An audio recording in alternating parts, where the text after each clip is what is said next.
म अब उद्योगहरूको बारेमा जानकारी गराउँदैछु। खासमा उद्योग भन्नाले के बुझिन्छ भने सिप र साधनको प्रयोग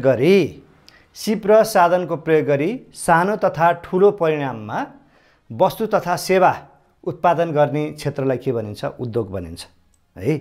म फेरि एकचोटि भन्दैछु, सिप र साधनको प्रयोग गरी सानो तथा ठुलो परिमाणमा वस्तु तथा सेवा उपलब्ध गर्ने क्षेत्रलाई के भनिन्छ? उद्योग अथवा इन्डस्ट्री भनिन्छ है। अब नेपालमा उद्योगको विकास क्रमको बारेमा म यहाँलाई जानकारी गराउँदैछु। हुन त नेपालमा उद्योगको विकास क्रम चाहिँ राणाकालदेखि नै भएको हो। यसमा राणाहरूमध्ये सबैभन्दा यस क्षेत्रमा चाहिँ अलि देशलाई उन्नति मार्गमा लैजानुपर्छ भनेर त्यसै अनुरूप है नेपालमा उद्योग परिषदको स्थापना गर्ने व्यक्ति को थिए भन्दा चाहिँ जुद्ध शमशेर थिए। त्यसो हुनाले जुद्ध शमशेरलाई नेपालमा चाहिँ उद्योगको पिता भनेर पनि चिनिन्छ है। नेपालमा उद्योग खोल्न प्रेरित गर्ने पहिलो राणा प्रधानमन्त्री चाहिँ जुद्ध शमशेर हुन्। त्यसो हुनाले उनलाई के भनिन्छ? उद्योगको पिता भनेर पनि चिनिन्छ। र उनैले नै नेपालमा पहिलोपटक उद्योग परिषदको स्थापना गरे है। नेपाल उद्योग परिषदको स्थापना कहिले भयो? 1993 मङ्सिर 9 गते। त्यसो हुनाले नेपालले चाहिँ हरेक वर्ष मङ्सिर 9 गते चाहिँ के भन्छ? उद्योग दिवस मनाउँछ। उद्योग दिवस है। नेपालमा उद्योग दिवस कहिले मनाइन्छ भन्दा मङ्सिर 9 गते। किनभने उद्योग परिषदको स्थापना 1993 मङ्सिर 9 गते भएको हुनाले हरेक वर्ष चाहिँ के हो? मङ्सिर 9 गते उद्योग दिवस मनाइन्छ। अनि उद्योगको पिता भन्ने कसलाई चिनिन्छ भनेर मैले भने नि, who is the father of Nepal industry भन्यो भने जुद्ध शमशेर है। अनि नेपाल उद्योग परिषदको स्थापना भइसकेपछि नेपालमा स्थापना भएको सबैभन्दा पहिलो उद्योग कुन भन्दा विराटनगर जुट मिल है। यो कहिले स्थापना भयो भन्दा विक्रम सम्वत 1993 मा। नेपालमा स्थापना भएको सबैभन्दा पहिलो उद्योग कुन हो भन्दा विराटनगर जुट मिल है। धेरैलाई थाहा छैन होला, नेपालको पहिलो उद्योग विराटनगर जुट मिल त हो नै, तर यसको उद्योगपति अथवा यसमा लगानी गर्ने व्यक्ति को भन्दा त रामलाल गोल्छा है। उनी नेपालको पहिलो उद्योगपति हुन्। कसैले हामीलाई यो उद्योग अन्तर्गत अथवा लोकसेवाले पनि नेपालको पहिलो उद्योगपति को हुन् भनेर सोध्यो भने रामलाल गोल्छा उनी नेपालको पहिलो उद्योगपति। र यो पनि जानकारी होस्, यो निजी तवरबाट चाहिँ सबैभन्दा धेरै नागरिकलाई रोजगारी दिने यो संस्था पनि प्राइभेट सेक्टरबाट विराटनगर यो उनै हो, गोल्छा अर्गनाइजेसन हो, जहाँ चाहिँ 16,000 भन्दा बढी चाहिँ त्यसमा चाहिँ के छ? कामदार छन्। र यसको प्रधान कार्यालय चाहिँ काठमाडौँ होइन कि विराटनगरमा रहेको छ। किनभने पहिला विराटनगरमा नै यो उद्योग चाहिँ खोलेको हुनाले है। भनेपछि नेपालको पहिलो उद्योगपति रामलाल गोल्छा, पहिलो उद्योग हो विराटनगर जुट मिल होइन। अनि यसै गरी नेपालको दोस्रो उद्योग कुन भन्दा जुद्ध म्याच फ्याक्ट्री है। जुद्ध म्याच फ्याक्ट्री अनि यो चाहिँ विक्रम सम्वत 1995 सालमा चाहिँ स्थापना भयो। यो चाहिँ त्यतिखेर जुद्ध शमशेरकै नाउँमा चाहिँ जुद्ध म्याच फ्याक्ट्री भनेर खोलियो। भनेपछि नेपालको दोस्रो उद्योग कुन हो? Juddha match factory. यसै गरी नेपालको तेस्रो उद्योग कुन हो भन्दा चाहिँ रघुपति जुट मिल। यो चाहिँ 2003 सालमा चाहिँ स्थापना भएको है। नेपालको पहिलो उद्योगहरू कुन कुन रहेछन् भन्दा चाहिँ विराटनगर जुट मिल पहिलो, जुद्ध म्याच फ्याक्ट्री दोस्रो र रघुपति जुट मिल चाहिँ तेस्रो है। यसै गरी सरकारी स्तरमा नेपाल कपडा र घरेलु इलम प्रचार अड्डाको स्थापना कहिले भयो भन्दा विक्रम सम्वत 1996 मा। सरकारी स्तरमा नेपाल कपडा र घरेलु इलम प्रचार अड्डाको स्थापना कहिले भयो? विक्रम सम्वत 1996 मा। अनि नेपाल औद्योगिक विकास निगम अथवा एनआइडिसी पनि भन्छ, नेसनल इन्डस्ट्री डेभलपमेन्ट कर्पोरेसन है। नेपाल औद्योगिक विकास निगमको स्थापना कहिले भन्दा 2016 सालमा भएको हो। र नेपालमा सर्वप्रथम राष्ट्रिय औद्योगिक नीतिको घोषणा कहिले भयो भन्दा चाहिँ 2017 सालमा। 2016 सालमा औद्योगिक विकास निगमको स्थापना भयो। त्यसपछि राष्ट्रिय औद्योगिक नीति चाहिँ घोषणा चाहिँ त्यसको 1 वर्षपछि 2017 सालमा भयो। र औद्योगिक व्यवसाय ऐन 2049 चाहिँ कहिले लागू भयो त भन्दा 2049 कार्तिक कति गते? 27 गते। यसै गरी हाल प्रचलित औद्योगिक नीति कुन हो भनेर सोध्यो भने 2037 है।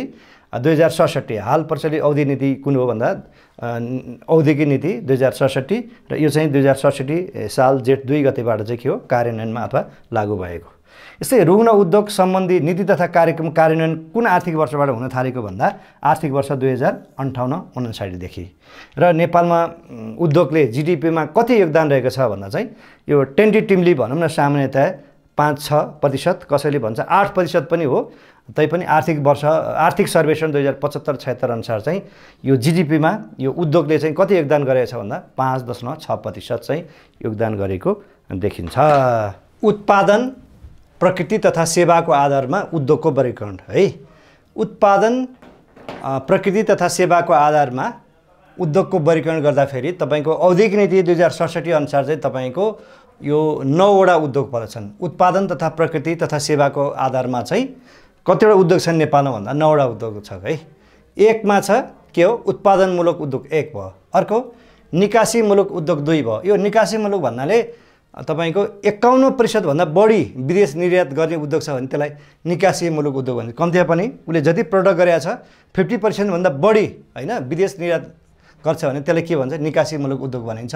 3 मा ऊर्जामूलक उद्योग भयो, 4 मा खानीजन्य उद्योग भयो, 5 मा पर्यटन उद्योग, 6 मा निर्माण उद्योग, 7 मा सेवा उद्योग, 8 मा सूचना तथा सञ्चार प्रविधि उद्योग, 9 मा कृषि तथा वन पैदावार है।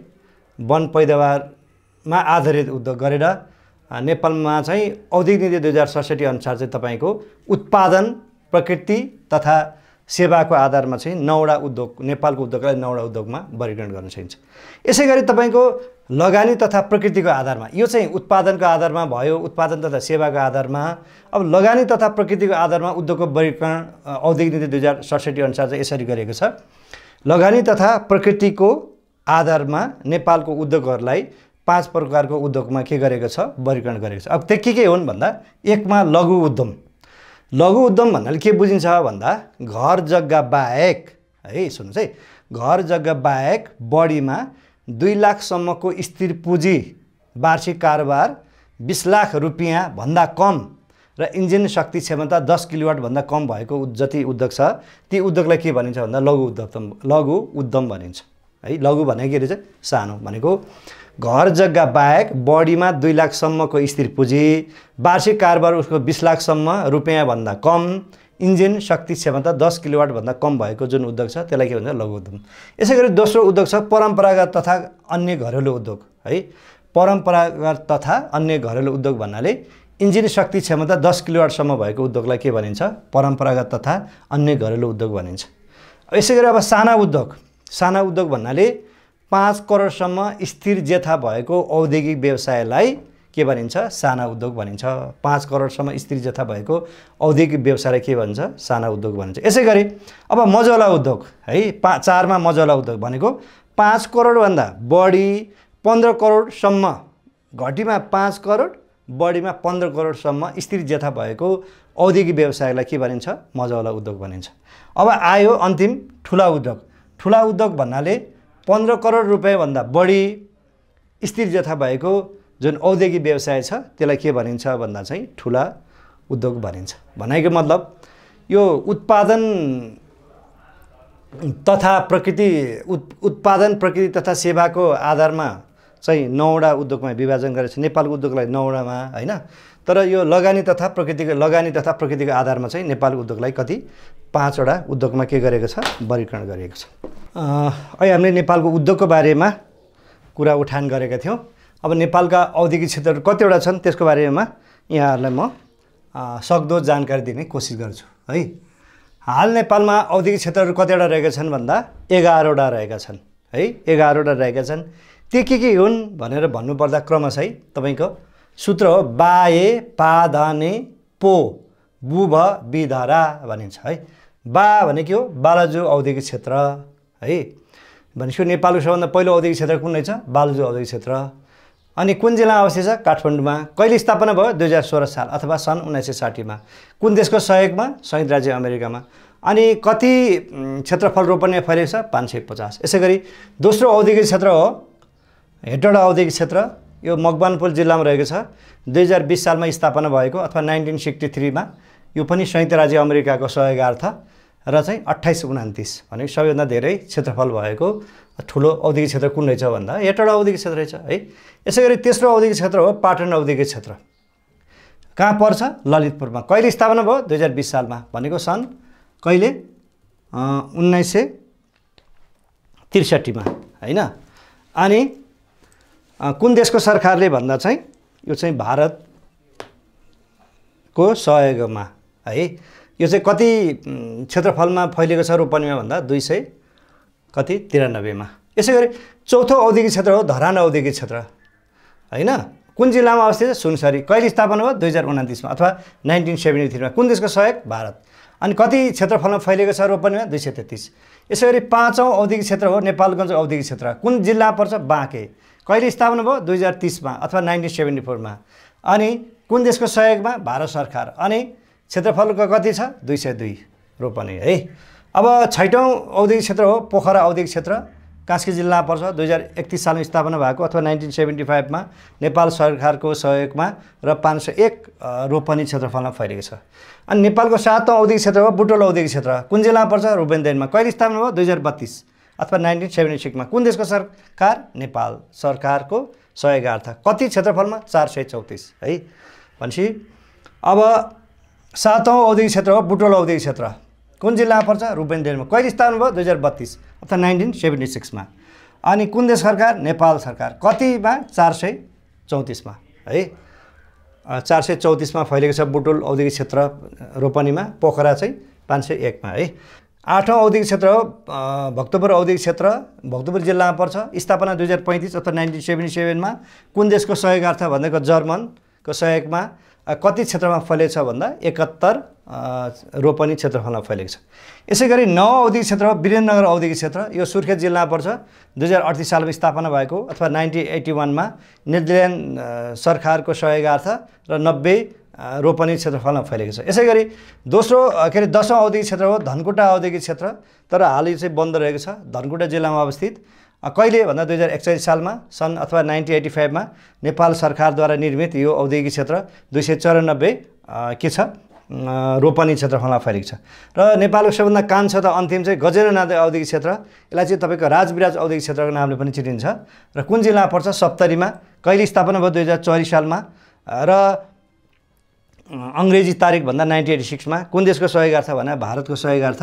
र 394 रोपनी क्षेत्रफलमा फैलिएको छ। यो नेपालका औद्योगिक क्षेत्रहरू।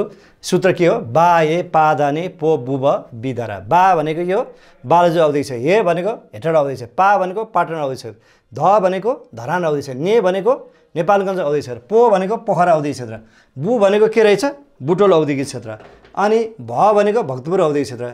अनि यो बी भनेको वीरेन्द्रनगर औद्योगिक क्षेत्र। अनि ध भनेको के रहेछ भन्दा धनकुटा औद्योगिक क्षेत्र। अनि यो रा भनेको अथवा राजविराज औद्योगिक क्षेत्र है। यसरी पाए पादाने पो बुब बिधरा भन्नाले नेपालको 11वटा औद्योगिक क्षेत्रको रूपमा चाहिँ चिनिन्छ।